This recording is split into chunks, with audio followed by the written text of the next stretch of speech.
expect we'll have a few more people show up in the next few minutes, but this is a real treat to be here today. It's my great honor to present to you the recipient of our 2019 Benson Digital Scholarship Fellowship, Andrea Alvarez, who'll be presenting on the research that she's conducting during her residency here at the Benson over the summer. Andrea is pursuing a Master's of Architecture at UT Austin School of Architecture, where her work focuses on, I'm sorry to read, but it's most accurate this way, where her work focuses on historic preservation, design, and conservation techniques. She holds a Bachelor of Architecture from the Universidad Central de Venezuela, from which she graduated with honors last year in 2018. During her studies, Alvarez worked on researching and cataloging various Venezuelan and Latin American modern buildings as part of her thesis.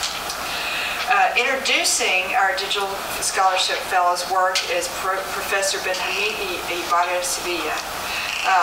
Ibarra Sevilla is an Associate Professor of Architecture and Historic Preservation here at UT.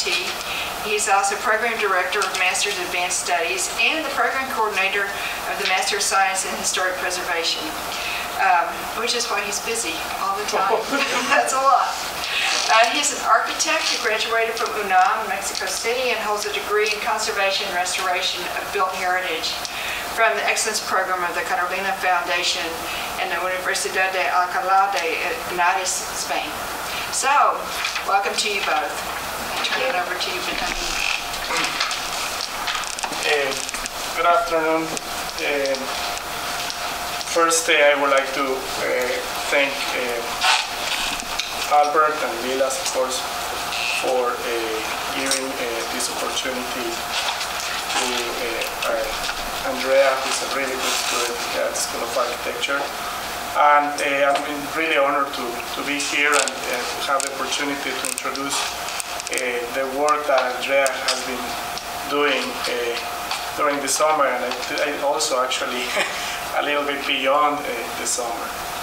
So just to give you a context of what is what Andrea is going to be presenting, I'm going to be showing some slides of buildings that have the type of structures that are involved in or included in the manuscript that Andrea studied. She will be much more detailed on the research and what she has done, but I wanted to give you a context of how this is applied in the real world. So, Carpintería de Blanco is a term used in architecture and carpentry to refer to the construction of wooden roofs and ceilings. These structures use mudéjar art embedded in the surface, and most of them were built in medieval and Renaissance times. The craftsmen and artists that built this type of structures were from Muslim origin, and used these construction methods for Islamic and Christian temples and buildings. This carpentry work was widely used in southern Spain and later brought to the Americas. The master builders that came to this continent in the 16th and 17th centuries brought their knowledge with them and applied their techniques when required for religious and civil constructions. Carpintería de Blanco is recognized for the intricate patterns that form the structures. What is fascinating is that the patterns follow rigorous geometric principles that are also tied to construction principles. The constructive could not be understood without the geometric, and the geometric without the constructive. The results are not only beautiful ceilings, but also stable structures that are integral to the rest of the constructions. Within the study of Carpintería de Blanco and these type of structures in Latin America, no one can miss the name of Fray Andrés de San Miguel. His real name was Andrés de Segura de Alcuña, and he was born in 1577 from a poor family in Medina, Sidonia in Andalusia. He sailed to the Americas in 1593 at the age of 15, returned to Spain, and re-emerged in the early 1600s as Carmelita friar in Mexico City, where he took the name of Fray Andrés de San Miguel. Fray Andrés has been identified as a curious man with interest in different disciplines: a sailor, an architect, a hydraulic engineer, a mathematician, and because of his writing, also an author of treatises.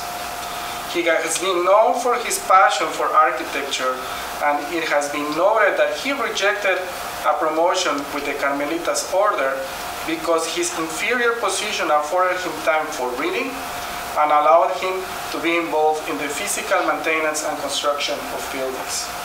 For example, historians link Fray Andrés to the design and construction of Convento del Desierto in Santa Fe in 1606, and the Monasterio de Querétaro in 1618. His involvement in the development of the Convento de San Ángel in Mexico City, built in 1615, seems to be so relevant that historians have considered this building his masterwork. His legacy did not end there. Between 1629 and 1632, he was involved in the construction of monasteries in Celaya, Morelia, Salvatierra, and other parts of Mexico, and also a bridge over the Lerma River. The manuscript by Fray Andrés de San Miguel has attracted numerous scholars who are interested in its content and the context in which it was created. For architects and historians, this is a very particular book because it's one of the very few that addresses the exercise of the discipline of architecture in colonial Mexico. The document comprises technical and architectural drawings of buildings and bridges, mathematical tables and illustrations, schematics of equipment such as pumps and pendulums, and other drawings. This manuscript, like many other of the time, does not seem to be organized, an organized written work, but rather a compilation of various subject matters. The work projects his interest in the study and application of geometry and arithmetic on building construction as an overwhelming motivation for his work. Many other manuscripts were created in Spain around that time. Those include the manuscripts of Alonso Pandelvira, Hernán Ruiz, and the Catalan Josep Gelabert, just to mention some of them. But those manuscripts focused on stone cutting techniques and masonry construction.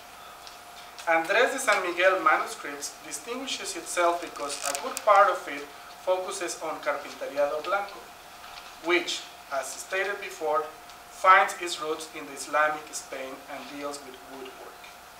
Because of the content of this manuscript, it is that it's usually compared with the document created by Diego López de Arenas, the Breve Compendio de la Carpintería de lo Blanco y Tratados de Alarifes, written in Spain in 1633. Both books address similar topics and aim to a public that is within the discipline of architecture or construction. In addition, both books were written to describe how wood building components were built. Enrique Nuere, a Spanish scholar who has numerous studies on Carpintería de lo Blanco, studied both manuscripts, the one by Diego López de Arenas and the manuscript written by Fray Andrés de San Miguel. After his study, Nuere published a book named La Carpintería de Lazo, lectura dibujada del manuscrito de Fray Andrés de San Miguel. In this work, Nuere points out that even though both manuscripts were written almost simultaneously on opposite shores of the Atlantic Ocean, each author provides a different approach in the writings. On the one hand, López de Arenas was a specialist who devoted most of his time to solving the problems that the carpenter faces when making this type of work. Therefore, his manuscript is the result of his experience as a carpenter. On the other hand, Nuere deduces from Fray Andrés' manuscript that the friar had limited knowledge about carpentry when he arrived in America. Nuere proposes that his knowledge was acquired from other texts preserved in the Carmelitas, or from teaching received directly from carpenters during the construction works in Mexico. Furthermore, Nuere even disputes certain methods used by Fray Andrés de San Miguel in the development and execution of certain structures. He argues that Fray Andrés de San Miguel manuscripts is more a research work than a summary of his professional practice as a carpenter. However, Nuere claims that Andrés de San Miguel manuscripts became a valuable element to contrast that allowed him to reevaluate what he learned from López de Arenas' writings. The manuscript of Fray Andrés de San Miguel is a Latin American jewel in which many of its secrets are still to be revealed. In this context, the work by Andrea Alvarez that is going to be presented aims to open a new chapter in these investigations. Her groundbreaking research is an initiation to the explorations of the use of digital technologies of the 21st century that help to unfold selected aspects of the 17th century manuscript, especially those that attain to the relationships between construction, geometry, and architecture. Her work is seminal work. It's an initial effort to open new paths for the contemporary visualization of this valuable document, exploring implications, challenges, and opportunities that digital technologies offer us, so we can understand better the content of the manuscript and the legacy found in this way of making wooden roofs. We are very, very fortunate, I have to say that we have Andrea in the School of Architecture.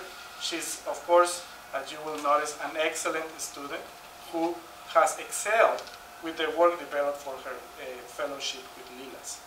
The evidence is here. You can see it there on the table, and you will be able to appreciate it in her presentation. So without further ado, I let Andrea take over and ask you to pay attention to her excellent presentation.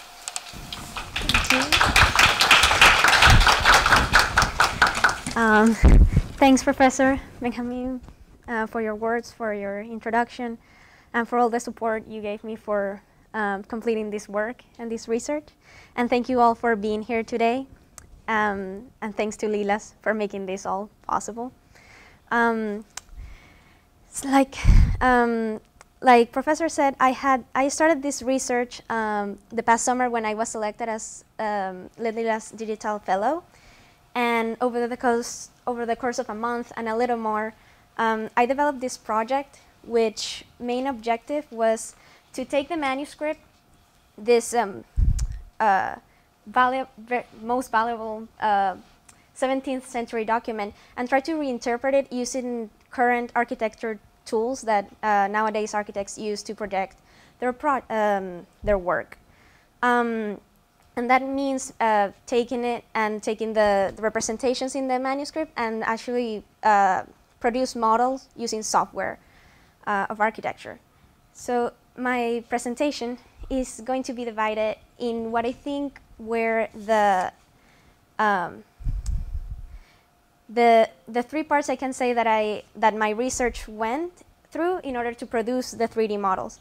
The first one is research, which I'm mainly going to talk about some sources that Professor mentioned, the manuscripts, and what I took from each, and how can it all came together from that point to the 3D models. The digital construction part is about actually taking the manuscript information and put it in the computer. And actually, I want to emphasize that is what I did was build the structures in a digital environment. But it was I tried to replicate the process of building the structures like it is in the real world. And finally, the production is the 3D printing process itself, as well as the manual assembly of all the elements. So the first part was research, and I spent more or less a week analyzing and just finding what each source can provide for this project. The first one and most important was, of course, the Fray Andrés de San Miguel manuscript. Like Professor said, this one was about, this one is rigorous, mathematical, very descriptive, and focused on the theory of it. This was a very common practice in carpentry, and this manuscript sort of took that and like made it, describe it to the full extent and with all its proportional systems and all the math behind it.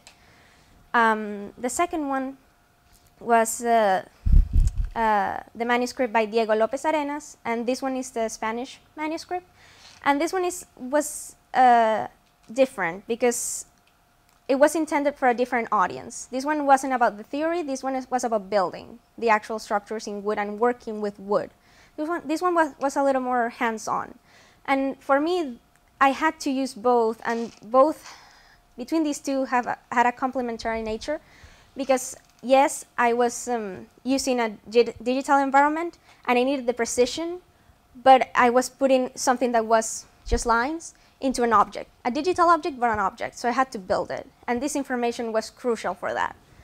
And lastly, the Enrique Nuere's book, Carpintería de Lazo, he was my president of someone that studied these two manuscripts and put them in a comparative state, but he took what Fray Andrés described in words and put it step by step in drawings that then I could take and expand on them in order to create the models. So the second part was the actual building. After like letting all that information sink, now I felt prepared to build in the computer. And I want to emphasize that I call it digital construction because in the computer you can sort of model as if it was like a structure and having pieces run into each other and overlap. But the challenge was to replicate the actual construction process, so that could not happen. And I had to go in and actually treat each piece in the computer as if it was solid and try to make them fit with each other. And that was like the closest I could get to the builder's experience, and in trying to find their challenges and trying to imagine just what it would mean to do that without the precision of a digital environment and with wood. That was a revealing process. So the manuscript, I just want to talk in general of what it talks about. Like Professor Benjamin said, it's about the patterns that come from mudéjar architecture, but the unit from which everything is created is called rueda, which means wheel. And from these wheels that are subdivided, the system just grows. So each panel or each unit of the system just comes from the extension of the lines of something that's bigger. So in this example, for example, we have a wheel of 20. It's a wheel that's divided in 20 parts, and just by extending the lines, it creates two smaller wheels of 10. So the beauty of it is that you can create several patterns, several subdivisions, but they're all going to have the same angles. And that's how the system works to grow. And the second drawing is sorry? Yeah, I'm signaling. Thank you. So, and the second drawing, sorry.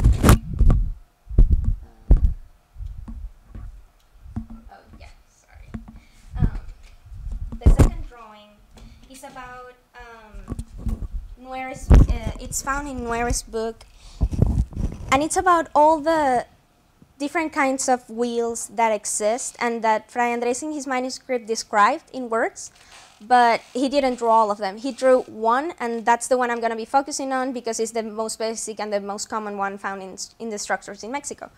But all the way from the 7th division all the way to 20, each with its angle to be built with. And again, Fray Andrés described all of this in work, but the value in Nuere's book is that it's a visual aid for me to actually build upon. And this picture reflects just how precise, even if it's in words, Fray Andrés got to describe each division and each angles that create the different structures. So for me, it was vital to have such precision because in a digital environment, I need that in order for things to fit. And just thinking about how he managed to find all of this very precisely in the 17th century, for me, it's just, it was vital and it was also impressive. So that's the general aspects of the system. So I'm going to talk about the unit. The wheel of 8, or rueda de lazo de 8. it's called that, well, because it has 8 subdivisions, ocho is 8. But it also, the word lazo alludes to like the ribbon, like how the wood is treated as a ribbon that goes through a weaving process, such as like a fabric. So it meant like wood going through that process in order to gain structural stability. The more woven it is, the more structurally stable. And that is exactly what forms the patterns. So again, he only drew this, which is the Wheel of 8, and that's the first drawing that he shows. Then the second one, the second one is about what I was saying earlier, how the woods, the pieces of, I'm just gonna show it in the laptop. The pieces of wood extend and create other shapes to continue the structure. And the third drawing is about, okay, so what happens when we put where we're not talking about one, where we actually have 4 of these coming together. There's an intersection, and how do you solve that intersection? It's another kind of piece called cuadrilejo, which means 4 wheels. And yeah, the first page is just, at this point in investigation, I'm just realizing how many parts there are, how the intersections are solved, and how it grows. But so far, I'm dealing with lines in the computer. And that's kind of what this slide is about, all the phases of drawing just that very first module, because once you have that, it's very easy to grow based on that. But the manuscript has its challenges because, and that's when I had to go to the second manuscript, because, for example, the manuscript doesn't talk about dimensions. It only talks about relationship between elements. And I had to go and find with other sources the width of the wood that at this point are just lines, but I knew that at some point I'd have to create a solid piece out of that. Okay, so I just want to say that this anatomy of a Wheel of 8, I wanted to point that Fray Andrés is very rigorous about naming each component of the wheel and sort of generating each piece out of out of the center or out of another piece. And that was one of the challenges, because when in ingredient work, when they're talking to you about terms and relating them to the other terms, these words aren't necessarily modern Spanish, and the terms were actually the first challenge for me. But once I got a hand of the terminology, I could actually begin to understand the relationship, and they're actually fascinating but straightforward. So the first, just one, like the most important terms out of the center is called sino. The almond shapes that that name the wheel, depending on how many of these are, it's called Wheel of 8, Wheel of 9, Wheel of 10. It's called almendrilla, which refers to these almond shapes in the center, like surrounding the polygon, in the star polygon in the center. And the costadillos, which are number 3, refer to the empty spaces that the ribs or the wood leave. So this slide was about, okay, I have the module, I have to turn the module into panels to build with. And Fray Andrés gives this drawing, the drawing the drawing on the side, which is divided into 3 parts, 3 panels. 2 are squared and 1 is a trapezoid. And they're all created using the Wheel of 8. Like if you see, it's not working. Okay, so I generated 4 wheels that intersect with each other, and found that just by extending the vertical and horizontal lines, I I generated the intersection. And that happens in the lower two panels. But if you see the top one is a little different, it's about leaving an empty space, an octagon, and that is for the roof. And we'll see how this 2D drawing then folds and creates the structure. So like I just said, I knew that this structure was supposed to, or this drawing was supposed to fold to generate the armadura, or the wooden structure, but I wasn't sure what angles, or I wasn't really sure how it would look like. So I just printed it and began like imagine how it would look in 3D by making a quick paper model. And I just wanted to show it, and also what I decided at this point, after I generated the unit, that the way I was going to assemble the panels was going to be aimed for creating a 5-panel structure. There are also 3-panel structures.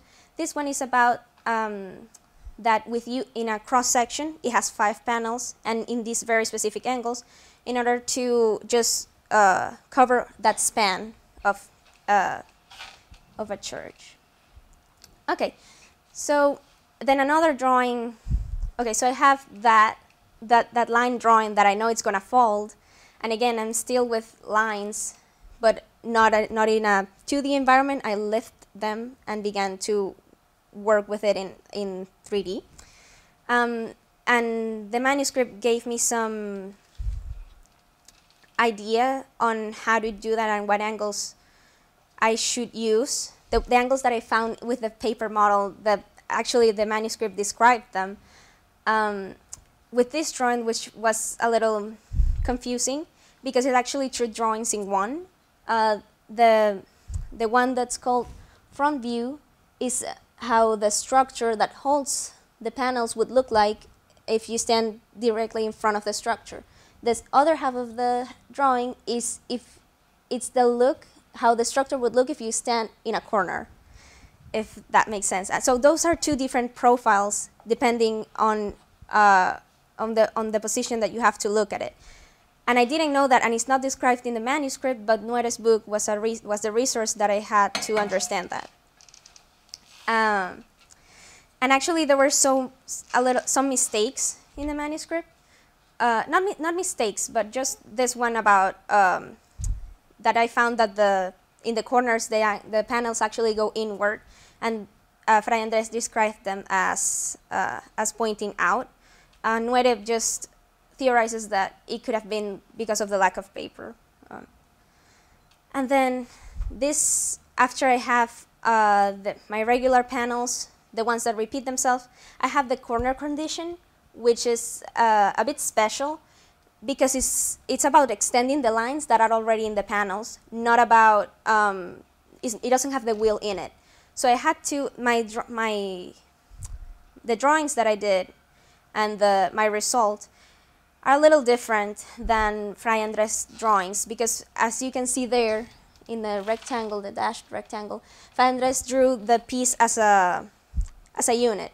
But when I had to put it with the rest of the structure, I realized that some angles just didn't fit.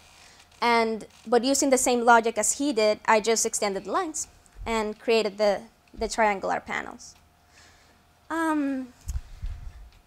Then, okay, so I generated the pattern for the whole structure. I have all the panels, all the pieces. Now it's time to make them solid. And I began adding thickness, as that image showed in the corner. I began adding thickness to these lines, using again the proportions described in the manuscript. And as I did that, I began just separating each piece as panels. Okay, so I have at this point I have all the panels that generate the patterns of the armadura. But how is that in real life just put together, and how does it relate to the structure? Fray Andrés also has a drawing about that, a detailed drawing, in which he explains that the beams found in the structure have incisions that perfectly fit the panels that I created. So I just want to like say, like think about these wooden pieces or these wooden beams as solid pieces that just the craftsmanship that takes just precisely replicating those angles and actually make this panel fit. With technology nowadays, that would be really simple, but it's like in context, it just required a lot of accurateness, and for me that was striking because even I, with trying to replicate it in a digital environment, I still ran into some imprecision. So it still amazes me. And so this drawing has the two main beams that are in the model that I had at this point in the investigation. So this is just a detailed view of my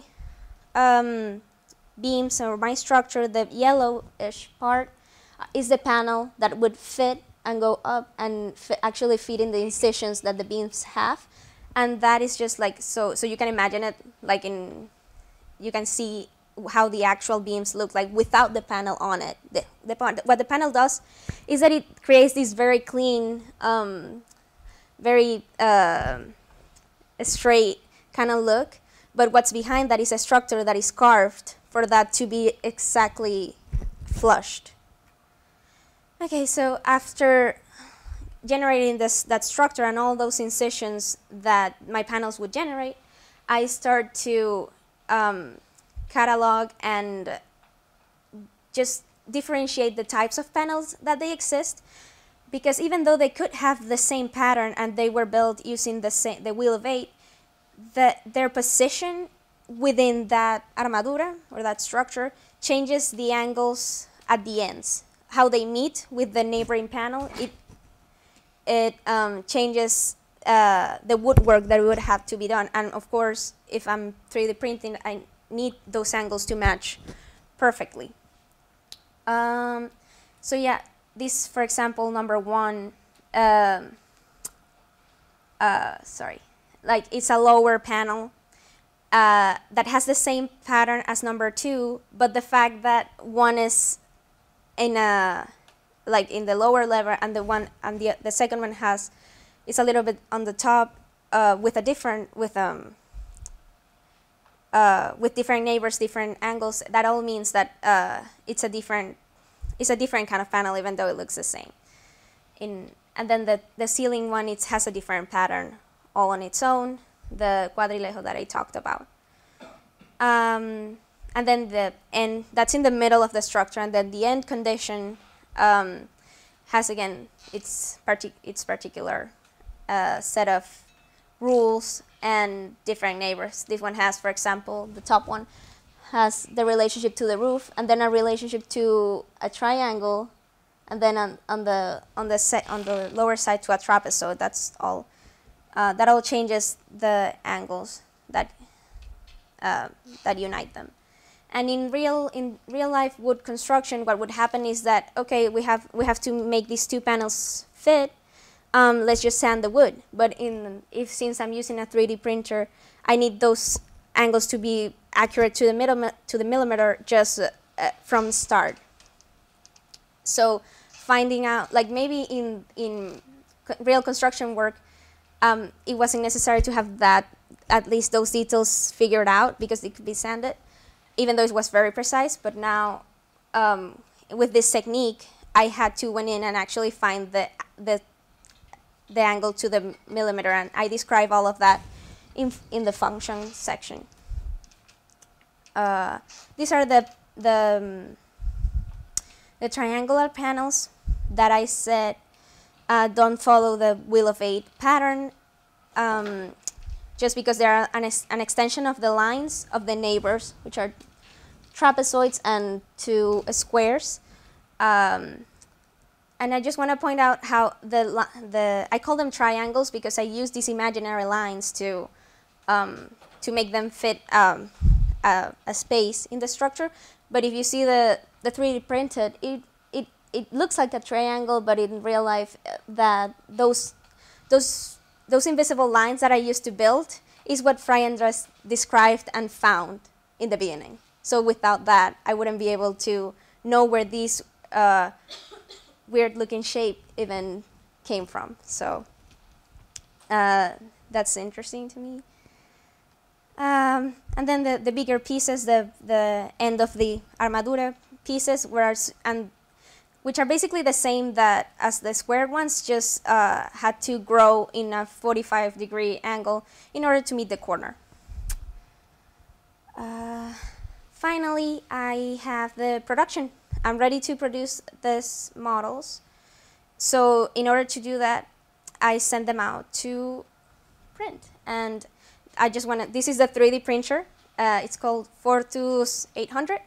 This was all made in the technology lab at the architecture school. And this is an actual picture and an actual video of one of the trays of panels being 3D printed. At this point, I just want to say that what it's printing right now is really flat.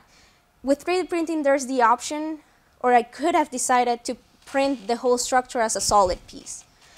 But I decided to, we decided to print each panel just as a building exercise, because I felt like it would deduct value to just print the final outcome and that's it. But actually going through the process of assembling it by hand, I felt like that that would add to the research.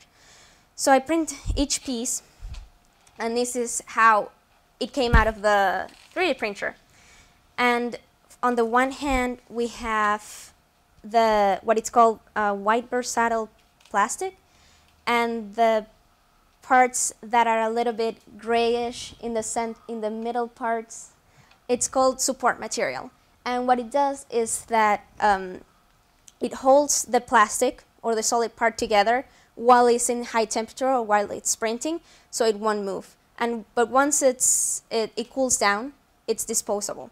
So, and I just want to make you aware of how much it accumulated in those little tiny incisions that I tried to replicate in the beams and in the structure, because they were so small that it was a kind of a struggle for the printer to hold them together.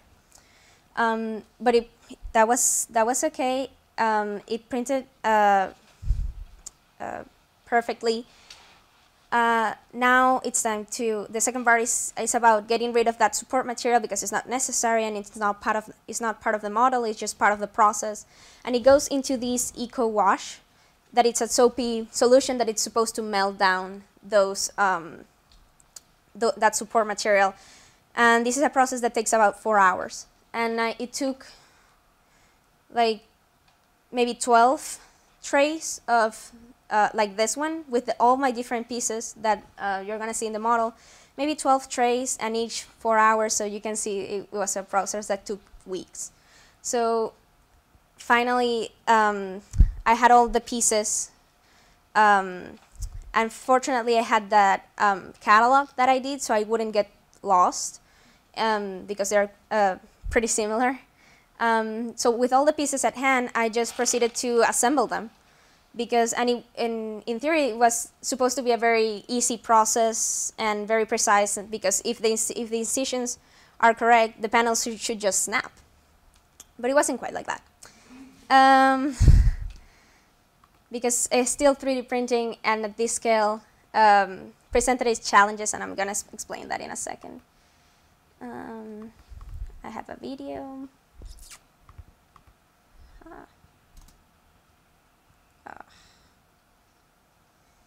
I'm sorry about this.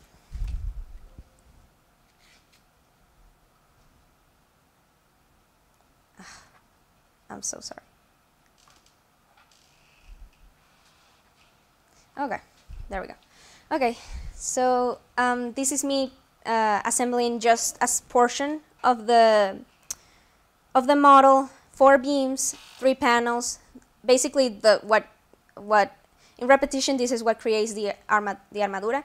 And we can see the little incisions I was talking about in this model. And the first panel was really easy, just snapped. You saw me there using super glue just to make a durable model for to give to LLILAS. But it was just about, I mean, I could have just snapped it and it would have stayed in place. That's how perfect the structure is.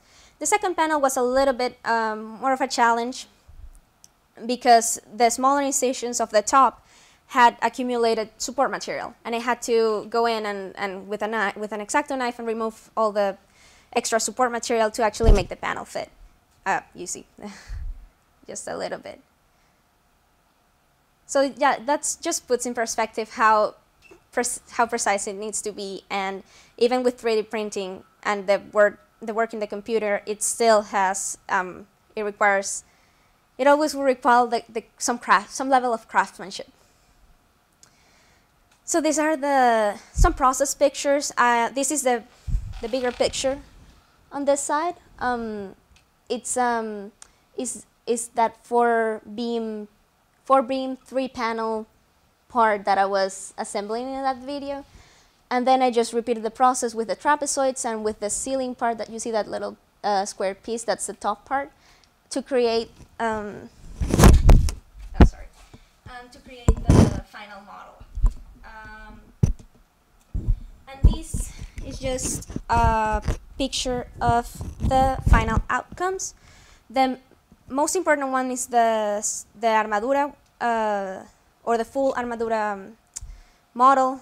I can go there and explain it better, but it's basically half of it is fully done, how it's in real life construction.